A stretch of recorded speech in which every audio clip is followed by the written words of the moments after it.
Breaking NFL news, so I got to put my hand up on this one. Myles Garrett signs a deal to make him the Super Bowl contender, or did you just want to get paid? Just say that. I don't really believe in holdout, but, I do believe in that I put in enough quality work where I deserve to know where my future's at. I want to ask you about the Cowboys, obviously with Mike McCarthy leaving, now Brian Schottenheimer. What are your impressions of Schottenheimer? He's been in the building, you're familiar with him. What are your impressions of him now being the head coach and how he could take the team to the next level? Well, that obviously him being an OC, we haven't fully built a full-on relationship yet. But obviously, we just need discipline. We need to hold each other accountable. We need to be attentive. We need to own our mistakes and stop beating ourselves. How many times, especially defensively and offensively, offsides, pre-snap penalties, we gotta just clean up the small errors, and that's how we'll become a better football team. And now with Matt Eberflus being the DC, how much do you know about him? Have you reached out? Have you talked to him at all? Yeah, we talked over the phone, and I spoke to Sean Lee about him, and a couple other players like Jalen Johnson, who worked with him over at the Bears.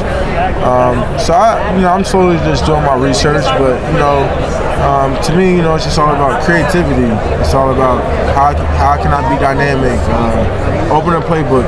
I think I'm a D coordinator's best friend. I can do it all. I can do anything. It's about just putting me in the best position where you think we can win games. You were taken 12th overall. You guys have the 12th overall pick again. What would you like to see the team do with that draft pick? I don't want to put it out there who I think is some of the best players, but I think we should definitely go defense. There's a lot of good pass rushers in this draft. I got my eye on good 2 or 3 of them that might be available. They're too good. They're too good. And this is outside of Abdul Carter. Okay. So your contract situation is fluid. You're in your 5th-year option now. I'm assuming there are negotiations happening. How are you approaching that part of your future? Man, I don't really focus on it too much. Life's so precious, life's too short. I just live every day, just let my representation handle it. And whenever they're ready and both sides are ready, I'll be ready. You know what I mean? Yeah. But you intend to play it out. You're not thinking holdout. You're going to show up and everything.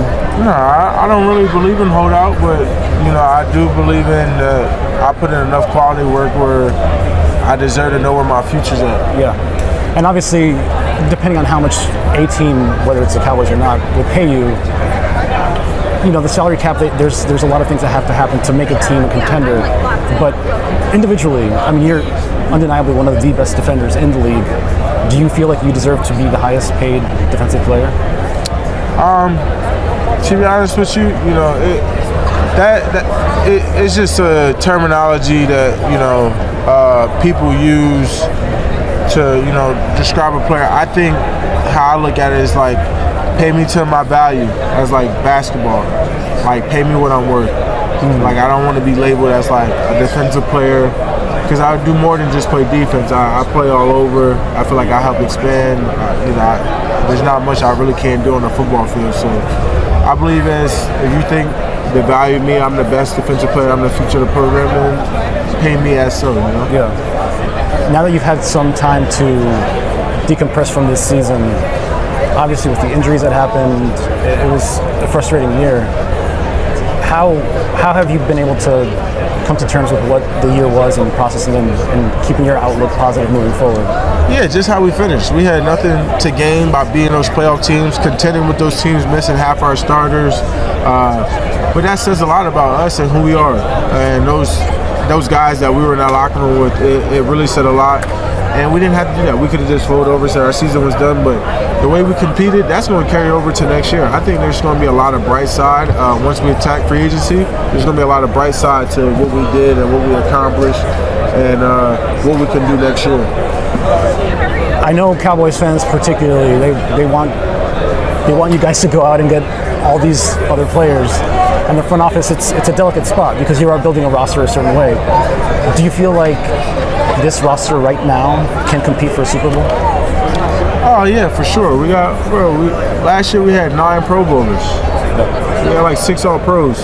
So to say that we're not contenders, there's a lot of teams that didn't have that. Yeah. And, you know, a team that had it this year was the Ravens. Like, we got a lot of talent, man. It's just about we just got to play better and we got to stay healthy. Like, there's no excuse for how we played and how we performed, but we didn't perform up to the standard. And that's the difference in the culture. Yeah, you can blame it on coaching, whatever, but that's up to the players, man. Like, no matter what the play call is, no matter what we're doing, like, we got to play our game. Like, we got to play up to the standard. We know how. And there's an expectation, you know, when you put on that star, man, and you coming out on Sunday, like, that's a privilege, right? Yeah. So, like, everyone got to carry that privilege. So that's probably the mind. Like, there's a lot of people in this league that I do believe that is, like, collecting checks. Now, I don't believe that's on my team, but bro, like, you could tell that there's a lot of people that don't give the same effort. And I promise you, like, that's the sickening part about the NFL. Like, so many people take this for granted. You know what I mean? So we just got to go out there and compete, though, at the end of the day. Like, it's a privilege to wear the star. It's a privilege to, you know, play on Sundays. And I'm going to make sure I take advantage of everyone I got.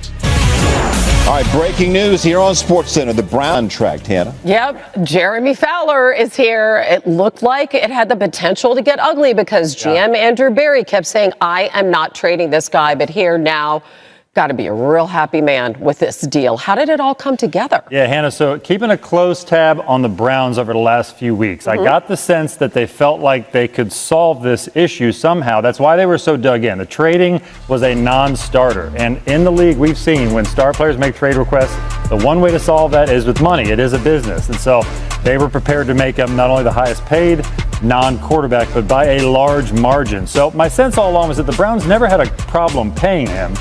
It's just, was it going to get to this sort of level, this $40 million threshold, well above where the other pass rushers were? That's where it needed to get. I'm told the Browns looked at this a little bit like Lamar Jackson's situation a couple years ago. Phenomenal player, couldn't get a contract situated, so he requests a trade and they eventually reach a deal. That's kind of how some of these things work, especially for the top 10 players in the league.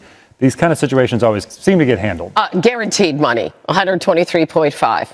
Guaranteed money, $250 million for Deshaun Watson. He's not going to play next season. What does them retaining Myles Garrett mean for Cleveland, for the franchise as a whole going forward? Well, it brings stability. I mean, the perception coming from Garrett was that, hey, they're not good enough to win, and I want to be out and go to a contender. Well, the Browns feel like they still have pieces. I don't look at the Browns as a tear-down situation. I feel not like anymore. They're still right, and now they have one of the best players in the league back in the fold. I don't see them as, you know, a 3-win team again. Like, they have enough pieces once they get healthy to be in the mix. We'll see if they can get in playoff contention, but they will be better.